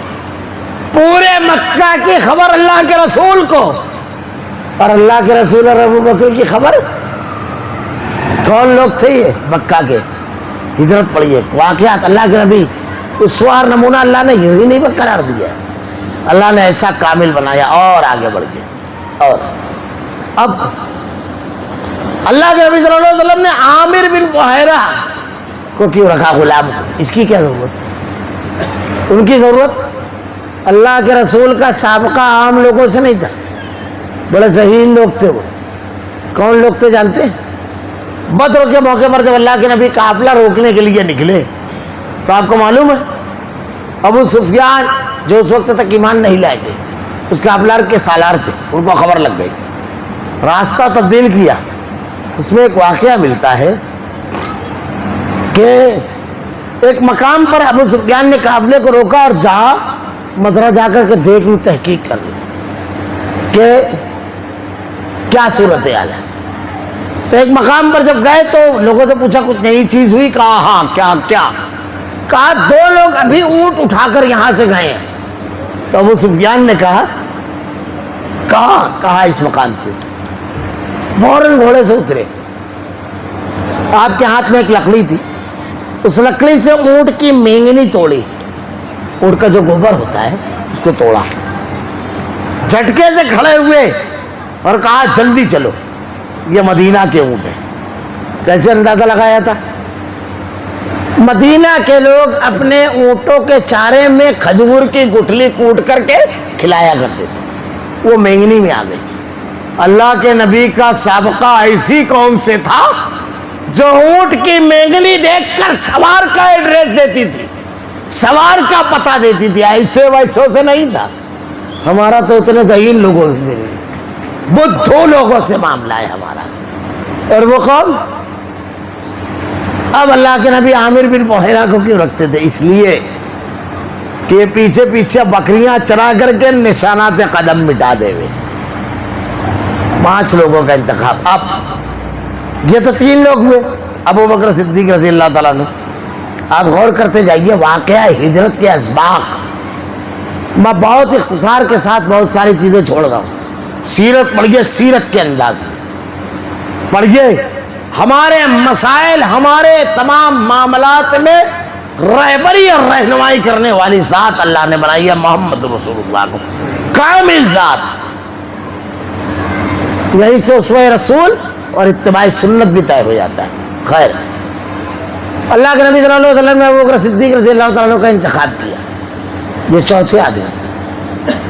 اللہ کے نبی نے جب آ کر کے کہا تو یہ پہلے سے تیاری میں تھے، 2 تیار رکھے تھے، اور اس کے بعد جب اللہ کے رسول صلی اللہ علیہ وسلم اور ابو بکر صدیق رضی اللہ تعالیٰ عنہ نکلے تو جیسے ہی آپ لوگ غار کے پاس پہنچے، بہت اختصار سے کام نہیں بات، غار کے پاس جیسے ہی پہنچے آپ لوگ تو ابو بکر صدیق رضی اللہ تعالیٰ عنہ نے کہا اللہ کے نبی سے رک جائیے، اگر اندر کوئی جانور ہو یا کچھ بھی خطرے کی چیز ہو تو میں دیکھتا ہوں۔ اور آپ نے پھر پڑھا ہوگا، سنا ہوگا کہ جب آپ اندر داخل ہوئے تو آپ نے اندر دیکھا کہ ایک جانور تھا جس نے آپ کو ڈسا دیا، ایک جانور تھا جس نے آپ کو کاٹ لیا۔ کیا سبب ہے؟ ابو بکر صدیق رضی اللہ تعالیٰ عنہ کہتے ہیں رک جائیے اللہ کے رسول، میں پہلے دیکھ لوں۔ آپ جب کسی کو اپنا ساتھی اور رفیق سفر چنو زندگی کا تو کیسا ہونا چاہیے؟ مشکل حالات ہو تو خود سینہ لے کر سامنے آ جائے، رک جاؤ میں ہوں، غائب نہ ہو جائے۔ ہم ایسے لوگوں کو چن لیتے ہیں اور پریشان رہتے ہیں، مشکل ٹائم میں غائب۔ اللہ کے نبی نے چنا ساتھی صدیق کو جو کہے رک میں ہوں ابھی، رک۔ یہ سیرت کے اسباق ہیں، اور پھر لوگوں کو شکوہ کرتے ہیں یار وہ ایسا وہ ویسا۔ غلطی کس کی؟ ہم نے سیرت پڑھی، اللہ کے نبی صلی اللہ علیہ وسلم کی سیرت پڑھ گئی، ابو بکر صدیق رضی اللہ تعالیٰ عنہ کا انتخاب پڑھتے جائیے۔ پھر اس کے بعد یہاں تو پوری بحث رک جانا چاہیے۔ جب آپ لوگ غار میں تھے تو مشرکین مکہ آپ کے اتنے قریب پہنچ گئے کہ اللہ کے نبی اور صحابہ کو اگر پیروں کی طرف دیکھتے تو دیکھ لیتے۔ حضرت ابوبکر صدیق رضی اللہ تعالیٰ عنہ کو بڑی فکر لاحق ہوئی کہ اللہ کے رسول، کیونکہ آپ کی حفاظت ضروری تھی۔ کہا اللہ کے نبی اگر یہ اپنے پیروں کی طرف دیکھ لیں گے تو ہمیں دیکھ لیں گے۔ قرآن نے کہا ہے ثانی اثنین اذ ہما فی الغار، اللہ کے نبی نے کیسی تسلی دی۔ ابو بکر ان 2 کے بارے میں تمہارا کیا خیال ہے جن کا تیسرا اللہ؟ یہ توحید۔ مشکل ترین حالات میں اللہ پر توکل ہمارے مسائل کا حل ہے۔ حضرت موسیٰ علیہ السلام قرآن میں ہے، اپنی قوم کو جب نصیحت کرتے ہیں تو کہتے ہیں استعینوا باللہ، لوگوں اللہ سے مدد مانگو، اللہ کی طرف رجوع ہونا۔ اللہ تعالیٰ نکالتا ہے تکالیف سے، پریشانی سے، ہر وقت تو اللہ پر توکل۔ ہمارا معاملہ یہ لیڈر گیدڑ پر تعلق کرتے ہیں، توکل ارے یہ پارٹی بچائے گی، اللہ کے نیک بندو دین شریعت پڑھیے، ہمارے مسائل کا حل وہاں موجود ہے، یہ نکالے گا۔ ہم نے تو الٹے سیدھے فلسفے، میں اکثر کہتا ہوں ابھی ایک بڑا سینسٹیو مسئلہ چل رہا ہے ہمارے یہاں، کیا؟ خواتین بچیوں کا۔ پورے ملک میں چل رہا ہے یہ. کیوں ہوا جانتے ہیں؟ ہمارے یہاں تعلیمی چمپئنوں نے ایک نعرہ لگایا, ہمارے لوگوں کے مسائل کا حل کیا ہے؟ کیا ہے؟ تعلیم. ہوا نا, پورے ملک میں نعرہ لگا تعلیم تعلیم تعلیم ہمارے مسائل کا حل. ہم نے قرآن پڑھا ہی نہیں. اللہ تعالیٰ قرآن کے اندر کہتا ہے اقرا, پڑھ, بسم ربک الذی خلق, رب کے نام سے. تعلیم کو اگر ہم نے رب سے الگ کیا, معاف کیجئے گا, وہ مفید نہیں مضر ہوگی. وہ اپنے جلوں میں ایسے ہی فساد لے کر آئے گی. آج MBBS ہمارے یہاں مسلمانوں میں کم ہے, MD کم ہے, MS کم ہے, لیکن چلے جائیں گے تو پہلے اس کی فیس, اس کے بعد وہ پیتھالوجسٹوں کی چٹھی لکھ کر دے گا, وہاں سے کمیشن, اس کے بعد میڈیکل کی چٹھی لے کر جائیے, وہاں سے کمیشن. ہے یا نہیں ہے؟ تعلیم ہمارے مسئلے کا حل ہے یا ہماری قوم کے جیب پر ڈاکہ؟ کیا ہے؟ تعلیمی ادارے ہم نے بہت بنائے, بنا ڈونیشن کے بچوں کا داخلہ ہے, بنا ڈونیشن کے ٹیچر ہے, کیونکہ معاف کیجیے گا ہم نے رب کے ساتھ دین کو نہیں رکھا, رب کو الگ کر دیا. اب یہ جو فساد آ رہا ہے, ہم نے بنا عقیدہ بنا دین بتائے اپنی بچیوں کو گھر سے نکالا. مساجد کے دروازے تو ہم نے بند کر دیے تھے. مجھ کو تو اکثر کہتا ہوں خوف ہوتا ہے. کیا جملہ کہتے ہیں لوگ کہ اگر خواتین مسجد میں آئے گی تو بے حیائی پھیلے گی. اللہ کا ڈر اور خوف دلوں سے نکل چکا. آپ کسی مسجد میں جائیے مسلمانوں کی, اس میں آپ کو ایک بورڈ نظر آئے گا, اوقات صلاۃ, نماز کے اوقات کا, گھڑی لگی رہتی ہے, پترے کا بنا ہوتا ہے, اس پر ایک آیت لکھی ہوتی ہے, ان الصلاۃ تنہا عن الفحشاء والمنکر, نماز برائی اور بے حیائی سے روکتی ہے. یہ اللہ کہہ رہا ہے, اور ہماری قوم کہہ رہے ہیں نہیں نماز پڑھنے آئیں گے تو بے حیائی بڑھے گی. استغفر اللہ, کیا پکڑ نہیں آنی ہے اللہ کی؟ غور کیجیے آپ. خیر, ہم نے تعلیم تو دی, اصول نہیں دیا. اقرا بسم ربک الذی خلق. میں اکثر ایک مثال دیتا ہوں, تعلیم کو اگر رب کے ساتھ آپ نے جوڑا تو مفید ہوگی ورنہ مضر. آج دنیا میں بے شمار لوگوں میں بے شمار علم ہے, استحصال, اقربا پروری, لوٹ کھسوٹ سب ہے, ہر جگہ ملے گا. ہمارے گورنمنٹ کے جو ادارے ہیں اس میں بنا آپ روپیے کے سروس نہیں کر سکتے. ڈگری کے بغیر معاف کیجیے گا سروس ملے گی کہاں پر؟ رشوت نہیں ہے. دیکھیے ایک چھوٹی سی مثال دے کر میں بات آگے بڑھا دوں گا تیزی سے. ایک بچہ, اللہ نے علم کو رب کے ساتھ جوڑا ہے, یہ جبھی مفید ہوگا. رب پرستی ہوگی تو علم مفید ہوگا, رب نہیں ہوگا تو مفید نہیں ہوگا. ایک چھوٹا بچہ ہے, اگر آپ اس کو صرف دنیا کا علم دیں گے تو دنیا کا علم بتاتا ہے اور دین کا علم بناتا ہے. فرق ہوا یہ دونوں میں. اس چھوٹے سے بچے کو آپ اٹھا کر کے الجبرا کے ٹیچر کے پاس بیٹھا دیجئے, حساب کے ٹیچر کے پاس. حساب کا ٹیچر اس کو سمجھائے گا بیٹا 10 کی نوٹ لے کر دکان پر گیا, 7 روپیہ کا سودا لیا تو دکاندار تجھ کو کتنا لوٹائے گا؟ کتنا لوٹائے گا؟ 7 روپیہ کا اگر سودا لیا 3 روپیہ. بڑا تیز ہے حساب میں بچہ ماشاءاللہ, 3 روپیہ لوٹائے گا. اب یہ حساب پڑھا دیا ٹیچر نے, بچہ واقعی دکان پر 10 کا نوٹ لے کر پہنچا, 7 کا سودا لیا, رش بہت تھا, بھیڑ بہت تھی, دکاندار چوک گیا, حساب الٹا کر دیا. بجائے 3 لوٹانے کے اس نے 7 لوٹا دیا. اب الجبرا بچے کو یہ نہیں بتاتا ہے اب کیا کرنا ہے. اب بچہ تو جانتا ہے کہ یہ 4 زائد آیا, چپکے سے اس کو جیب میں رکھ, 3 اماں کو دیا, 7 کا سودا لیا, اور 4 جو ناجائز تھا, کیونکہ رب نہیں ہے. اقرا بسم ربک الذی, اس کا یہ نہیں معلوم کہ اللہ کے سامنے جواب دینا ہے. حساب میں وہ چکا ہے, وہاں نہیں چکے گا, باریک حساب, رب نہیں ہے.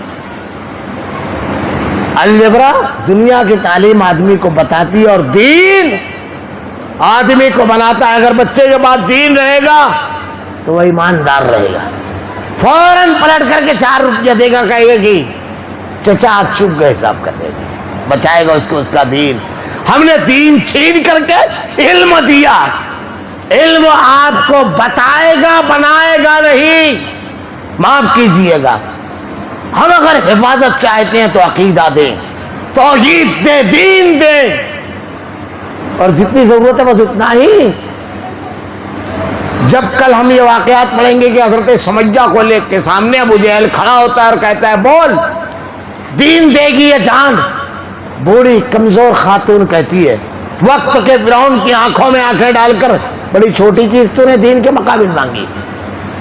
تب مر جائیں گی, قتل کر دیے جائیں گے, مگر عقیدے کی سوداگری نہیں.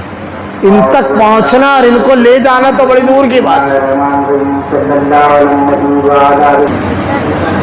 بسم اللہ الرحمن الرحیم. ہمارے مسائل کا حل اللہ کے دین پر عمل, جیسا حکم دیا گیا ہے. میں نے کہا ہم نے تعلیم تو پکڑ لی, اقرا, مگر اس کے آگے اللہ نے کہا بسم ربک الذی خلق, پڑھ اپنے رب کے نام سے. میں تاریخ کے ایک اور واقعے کی طرف اشارہ کر دوں. ہم دنیا کی تعلیم دے رہے ہیں اپنے بچے کو. ہم الیکٹران, نیوٹران, پروٹران تو بتا رہے ہیں, ہم ستاروں کا حجم بتا رہے ہیں, کشش شکلوں کا نظام بتا رہے ہیں, اوزون کا کیا کام ہے ہم یہ بتا رہے ہیں. لیکن ہم ان تمام چیزوں کے خالق و مالک کی معرفت ہم نے کبھی دی اپنے بچوں کو کہ ان کا پیدا کرنے والا, اس کا خالق و مالک کون ہے؟ یہ بڑی اہم چیز ہے. اللہ رب العالمین نے کہا اقرا, ہر چیز کو رب کے ساتھ اگر رکھیں گے تو مفید ہوگی ورنہ مزید. کل ہم تعلیم کے پیچھے چلے گئے. تعلیم ہمیں بتائی جائے, مسلمانوں کو بتائی جائے تعلیم کی اہمیت. پہلے سب سے پہلی چیز یہ دیکھیے, دین کے بغیر اگر تعلیم, جب صحابہ کرام جزیرۃ العرب سے اٹھے تو اس وقت کی سب سے زیادہ تعلیم یافتہ اور تمدن یافتہ 2 قومیں تھیں, روم اور ایران. صحابہ کے بعد ڈگریاں نہیں تھی لیکن دین تھا. ہم نے دین رکھ لیا, ڈگریاں دے دی. چند سالوں میں رون دیا دونوں حکومتوں کو. اور ایک دور ایسا آیا مسلمانوں کے پاس بہت تعلیم تھی, خلفائے بنو عباس کا دور. علم دوست بنو امیہ, بنو عباس, یہ سب علم دوست لوگ تھے. وسط ایشیا سے تاتاری اٹھے, دین نہیں تھا مسلمانوں کے درمیان. تاتاری اٹھے, جاہل اور اجٹ قوم, پورے بلاد اسلامیہ کو رون دیا. یہ حل نہیں ہے, ہم نے کہاں سے لے کر آ گئی ہے؟ حل ہے دین. ہمارے یہاں نعرہ لگا, اور مجھے تو حیرت ہوتی ہے, مسلمانوں کو بتائیں گے آپ تعلیم کی اہمیت. اس نبی کے ماننے والی قوم ہے کہ ہجرت کر کے جب مکہ سے مدینہ پہنچے, پہلا غزوہ بدر ہوا. 70 مشرکین مکہ قتل ہوئے, 70 گرفتار. اللہ کے نبی کو بہت ضرورت تھی مال کی. بدن کے کپڑوں پر ہجرت کر کے لوگ آتے مسجد نبوی میں, ان کے ٹھہرنے کا انتظام ہوتا, نہ کاروبار نہ گھر, کچھ نہیں ہوتا. بڑی ضرورت تھی پیسے کی. لیکن اللہ کے نبی نے وہ مشرکین مکہ جو لکھنا پڑھنا جانتے تھے, 10 بچوں کو تم کو پڑھنا لکھنا سکھانا ہے, یہ ان کی رہائی کا آپ نے معاوضہ طے کیا, رہائی کا. ہمیں تعلیم کے بارے میں کوئی بتائے گا؟ ہمیں اس نبی کو ماننے والے ہیں ہم. جب آج لوگ کہتے ہیں کہ تو وقت بھوکا رہ کر کے, گھر نہ ہو تو بھی تعلیم, کاروبار نہ ہو تو بھی تعلیم. اللہ تعالیٰ نے کیا کہا؟ طلب العلم فریضۃ. اللہ کے نبی نے کیا کہا؟ طلب العلم فریضۃ علی کل مسلم. ہر مسلمان, مرد عورت, بچہ بوڑھا, سب پر علم کا حاصل کرنا فرض ہے. اتنا علم حاصل کرنا فرض ہے جتنی ہماری ضرورت ہے. دن میں 5 وقت نماز پڑھنا ہے, نماز کے لیے طہارت ضروری ہے, وہ علم حاصل کرنا پر فرض ہے. پھر اس کے بعد آپ کو وضو کرنا ہے, پھر غسل کرنا ہے, وہ علم حاصل کرنا فرض ہے. نماز پڑھنا ہے, کتنی رکعت کس طرف رک کر کے کیسے پڑھنا یہ عادل کرنا فرض ہے. اللہ تعالیٰ نے 1 مہینہ روزہ فرض کیا ہے. کن چیزوں سے ٹوٹتا ہے کس سے نہیں ٹوٹتا ہے یہ حاصل کرنا فرض ہے.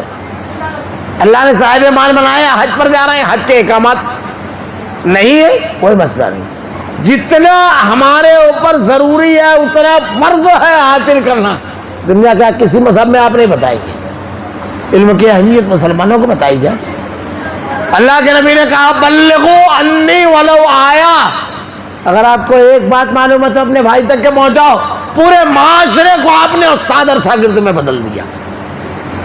بازاروں, مجلسوں, گھروں کو آپ نے تعلیم گاہیں بنا دی. مسلمانوں کو پتہ ہے یہ عنوان نہیں ہے میرا. علم کی اہمیت اور افادیت, فوائد جو شریعت نے بیان کی ہے وہ ایک الگ چیز ہے. اور اللہ کے نبی کا جو طریقہ تھا کوئسچن اسٹائل, پوچھ کر کے علم دینا, وہ ایک الگ بحث ہے. آج کے ماہرین تعلیم وہاں تک پہنچے. اللہ کے نبی نے 1400 سال پہلے کیا ہے. کوئسچن اسٹائل, سوال کر کے جواب بتانا. اللہ کے نبی حجۃ الوداع کے موقع پر کہتے ہیں آج کون سا دن ہے. ذہن کے ایسے گوشے کھل جاتے ہیں کہ جواب ایک دفعہ بیٹھا تو لائف ٹائم بیٹھا رہتا ہے, بھولتا نہیں. وہ عنوان نہیں ہے, ورنہ وہ بھی بتاتا کہ اللہ کے نبی کا تعلیم و تعلم کا طریقہ کیا تھا. خیر, تو ہمارے مسائل کا حل اللہ نے کہا لقد کان لکم فی رسول اللہ اسوۃ حسنہ.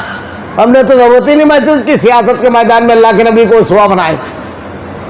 تجارت کے میدان میں آپ اسوہ ہیں, گفتگو کے میدان میں آپ اسوہ ہیں, تعلیم و تعلم کے میدان میں آپ اسوہ ہیں. ہم نے تو مذہبی قیادت کا بھی مقام اللہ کے نبی کا ختم کر دیا. نماز بھی اب نبی سے نہیں کسی امام سے لیں گے, دین بھی اب نبی سے نہیں کسی اور سے لیں گے. اللہ نے پوری کائنات کے لیے اسوہ بنایا, ہم نے معاف کیجیے گا. اللہ تعالیٰ ارشاد فرماتا ہے قرآن میں, یہ معمولی چیز نہیں ہے. یہ جو آج ہمارے یہاں مصائب اور مشکلات کا پہاڑ چل رہا ہے معمولی چیز نہیں ہے. اللہ کے نبی نے کہا اس مقام سے نہ ہٹنا. اوت کے موقع پر صحابہ ہٹ گئے, 70 صحابہ شہید ہوئے. ایک حکم. ہمارے یہاں تو اللہ کے نبی کی بات نہیں, ہمارے بڑوں نے, ہمارے امام, معمولی چیز نہیں ہے. اسوہ بنایا اللہ تعالیٰ نے. خیر, تیزی سے آتا ہوں میں اپنی بات کی طرف. اللہ کے نبی صلی اللہ علیہ وسلم نے ابوبکر صدیق رضی اللہ تعالیٰ عنہ کا انتخاب کیوں کیا؟ راستے پر غور کیجیے. جب ابوبکر صدیق اور اللہ کے نبی چلے, اللہ پر توکل, غار کے اندر ہر حال میں اللہ پر بھروسہ اور توکل. بچانے والی ذات کس کی؟ اللہ کی.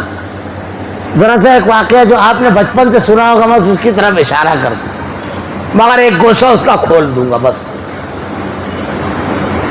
اللہ کے نبی صلی اللہ علیہ وسلم ایک مرتبہ ایک غزوے تبوک سے لوٹ رہے تھے. سفر بڑا تکلیف دیتا, مشکل تھا. صحابہ کرام نے اللہ کے نبی صلی اللہ علیہ وسلم کے لیے ایک درخت کو خالی کر دیا کہ کوئی آپ کو ڈسٹرب نہ کرے, کوئی بھی شخص آپ کے آرام میں خلل نہ ڈالے. سب کو کہہ دیا کہ ذرا سا ان سے دور رہیے. اللہ کے نبی کو قتل کی 18 کوششیں کی گئی. اللہ پر توکل. ہمارے یہاں تو خطیب سناتا ہے کہ غیر اللہ کو پکارنا, خطیب سناتا ہے. یہ دیکھیے اللہ کے نبی کی کیا تعلیم ہے. یہ معمولی چیز نہیں ہے. لوگ اس کو اختلافی مسئلہ سمجھتے ہیں. یہ اختلافی مسئلہ نہیں ہے, عقیدے کا مسئلہ. یہ اختلافی نہیں ہے, معاف کیجیے گا.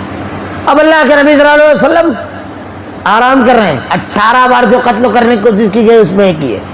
آپ نے بارہا واقعہ سنا ہوگا, پڑھا ہوگا, بیان کیا ہوگا. میں صرف ایک اشارہ کروں گا اس میں بس. اللہ کے نبی کی آنکھ لگی. اللہ کے نبی کی جب آنکھ لگی تو ایک مشرک بہت دنوں سے آپ کو قتل کرنے کے لیے تیاری میں تھا. آپ کی تلوار فوراً آپ کی تلوار پر قبضہ کر لیا. جیسے ہی آپ کی تلوار پر قبضہ کیا اور قتل کا ارادہ کیا, اللہ کے نبی کی آنکھ کھل گئی. اللہ کے نبی صلی اللہ علیہ وسلم کی آنکھ کھلی تو پوچھتا ہے بتا تم کو کون بچائے گا, بتاؤ تم کو کون بچائے گا. انتہائی اطمینان سے اللہ کے نبی صلی اللہ علیہ وسلم نے کہا اللہ. اس کے بعد مسند احمد کی روایت کے الفاظ ہے کہ فرشتے نے اس کے سینے پر مارا, وہ گر گیا. اللہ کے نبی نے لپک کر تلوار اٹھایا اور پوچھا تجھ کو کون بچائے گا؟ تو وہ کہتا ہے آپ. مشرک تھا. غور کیجئے واقعے میں. اللہ کے نبی ارشاد فرماتے ہیں عائشہ میری آنکھ سوتی ہے دل جاگتا رہتا ہے, آپ اٹھ کر نماز پڑھنے لگے. میں تمہیں ایسے ہی پیچھے بھی دیکھتا ہوں جیسے آگے, لیکن آپ کی آنکھ لگی, آپ کی تلوار آپ کے قبضے سے نکل کر مشرک کے قبضے میں چلی گئی. آنکھ جب لگتی ہے آدمی کی, اونگ جب آتی ہے, نیند نہیں اونگ, تو آدمی کی اپنی چیز اپنی نہیں رہ جاتی, اپنی. جیسے آپ نے کسی کو دیکھا ہوگا کہ اچانک جب بہت روحانی تقریر ہوتی ہے مجلسوں میں, اور اگر وہ کوڑو بیٹھا ہو تو اچانک بازو والے میں آتا ہے, تو پتہ چلتا ہے کہ بھائی ذرا صحیح ہے, دوسری راستے پہ چل پڑے تھے, اونگ آ گئی, گر جاتا ہے آدمی. آدمی اگر سویا ایسے ٹانگ کھڑی ہے, نیند لگنے لگی تو کیا کرتا ہے, آہستہ آہستہ. آپ دیکھیں کسی کو ایسے ہاتھ اٹھا کر کے سویا, دیکھیں کیا اپنے بدن پر قابو نہیں. یہ سب بھی اللہ نے کہا لا تاخذوہ سنۃ ولا نوم, رب کون جس سے مانگا جائے. بڑی پیاری تکبیر ہے, اونگنا. آپ یہاں سے گاڑی لے کر نکلے بھوپال کے لیے, ایک گاڑی ٹاٹا سومو, کتنے لوگ بیٹھتے؟ 11 لوگ اگر بیٹھیں گے تو بیٹھیں گے نہیں, رکھے رہیں گے, کیونکہ کچھ آدمی سے تو 7-8 لوگ بیٹھتے, ورنہ پھر ایک کے اوپر ایک رکھ دیجیے آپ, ایسے ہی رہتا ہے نا. اب ایک ڈرائیور چلا رہا ہے, اچانک چلاتے چلاتے اگر اس کو اونگ آ گئی تو بھوپال نہیں, کہاں جائیں گے, کہاں جائیں گے؟ مسلمان رہے گا تو قبرستان, اور ہندو رہے گا تو ایک 4 چاک کی گاڑی میں 8-10 لوگوں کو لے جانے والا اگر اونگ جائے تو زندگی موت کے راستے پر چلی جاتی ہے. اس کائنات کو چلانے والا اگر کبھی اونگے گا تو لا تاخذوہ سنۃ ولا نوم, نہ اس کو اونگ آتی ہے. اونگنے والا رب ہو سکتا ہے, اونگنے والے سے. اب آئیے کائنات کے امام کی طرف, محمد رسول اللہ. یہ زندہ ہے, زندہ ہے. اللہ نے بڑی پیاری پیاری دلیلیں, بڑی پیاری پیاری دلیلیں دی. قرآن پڑھیے قرآن. میں اکثر کہتا ہوں ہمارے یہاں لوگ مردے سے مانگتے ہیں, ایسا جواب دیا ہے قرآن نے, ایسے اسلوب میں سمجھایا. دیکھیے اس کو بھی لوگ اختلافی کرتے ہیں, یہ اختلافی نہیں ہے. جو لوگ اس کو ان کا انکار کرتے ہیں وہ اختلاف کرتے ہیں, شریعت سے, دین سے, قرآن سے اختلاف وہ کر رہے ہیں. الزام جھوٹا. جیسے ابو جہل کیا دعا مانگا تھا جانتے ہو بدروں کے دن؟ بدر کے دن جانتے ہو کیا دعا مانگا تھا؟ اس کی دعا قبول کیا تھا اللہ نے. ابو جہل کہتا ہے اللہ ہم میں جو زیادہ رشتے کا کاٹنے والا ہے اسے شکست دے. وہ اپنے آپ کو سمجھ رہا تھا جیسے ہمارے اوپر الزام ہے اختلاف کی, جو قرآن حدیث کی بات کرے وہ اختلاف کی, جو باپ دادا کی بات کرے وہ اختلاف نہیں. کیا ہمارے یہاں کہتے ہیں نا, سنتا ہے. اللہ نے دیکھیے سمجھایا ہے انک لا تسمع الموتى ولا تسمع الصم الدعاء اذا ولوا مدبرین.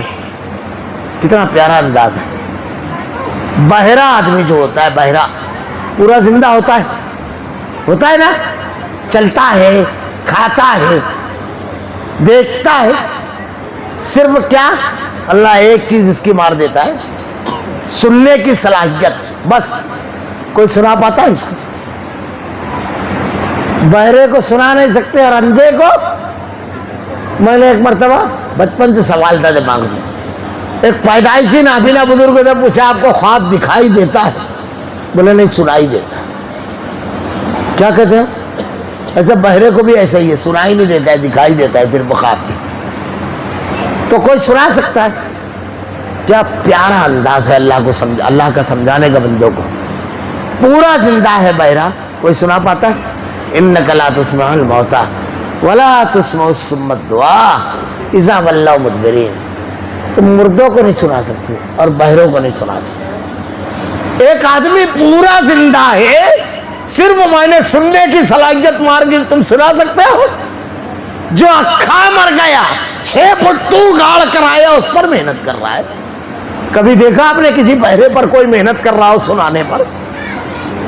کیا انداز ہے سمجھانے کا, تجھ کو نہیں سمجھ میں آتا؟ اور یہ جو اکھا زندہ ہے صرف ایک صلاحیت ماری ہے میں نے سننے کی, سنا پایا. جو پورا مر گیا 6 فٹ تو گاڑ کر آیا, وہاں محنت کر رہا ہے. انک لا تسمع الموتى ولا تسمع الصم الدعاء اذا ولوا مدبرین.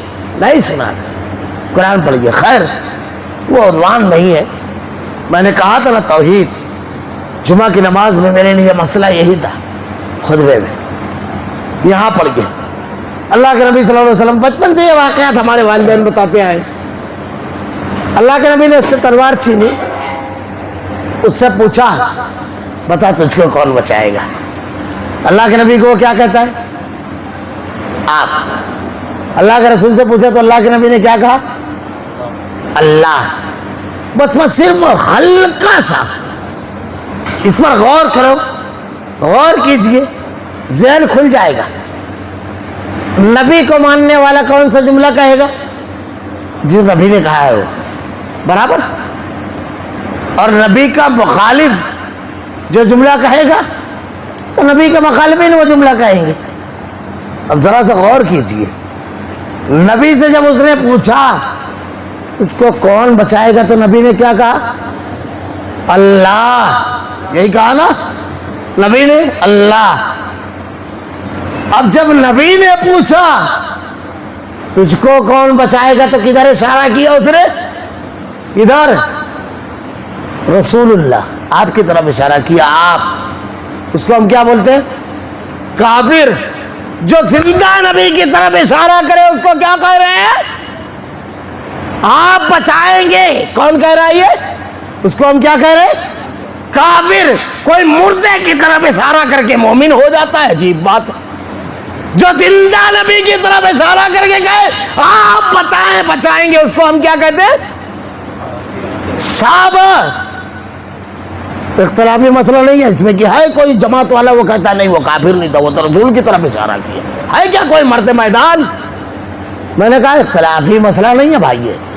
جو زندہ نبی کی طرف اشارہ کرے اس کو کہو کافر, جو مردوں کی طرف اشارہ کرے وہ خود بخود مارس بھر لو. آپ ہم کو نہیں دینا ہے مارس, ہم کو صرف دلیلیں بتانا ہے. خیر میں یہ کہہ رہا تھا کہ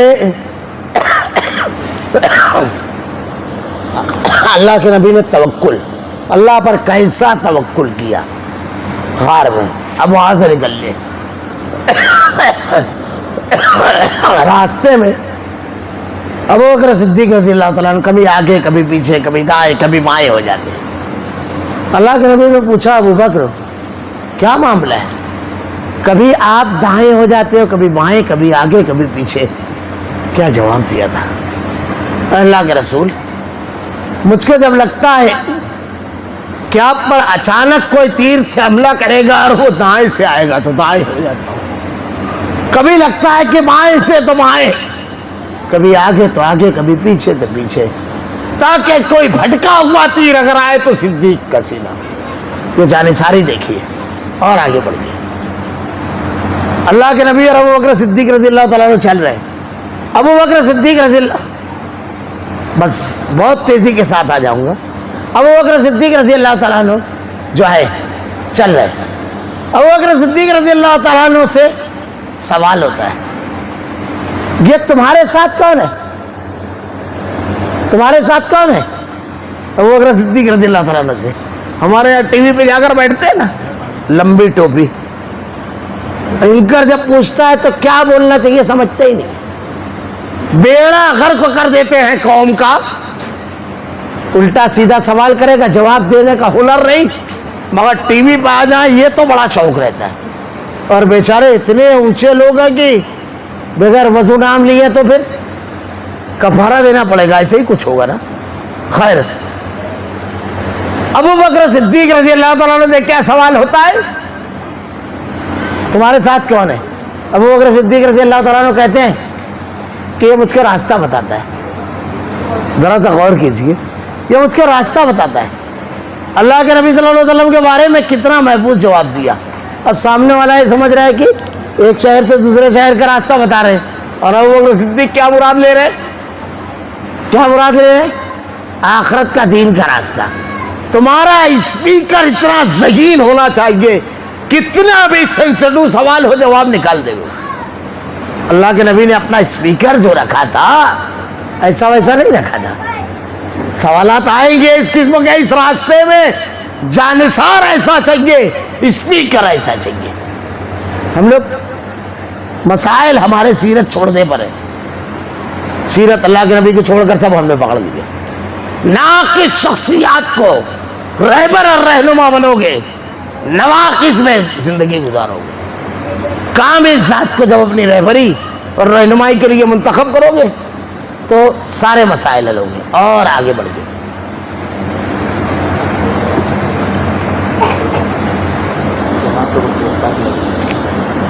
معاف کیجیے گا, بس میں 2 منٹ میں اس کو ختم کر دوں گا. اللہ کے نبی صلی اللہ علیہ وسلم جب وہاں پہنچے مسجد قباء, تو مسجد قباء جب پہنچے تو وہاں ایک گھر میں, مسجد تو تھی نہیں, ایک گھر میں بیٹھنے کا انتظام ہوا. اللہ کے نبی اور ابو بکر صدیق رضی اللہ تعالیٰ عنہ سبھی تھے.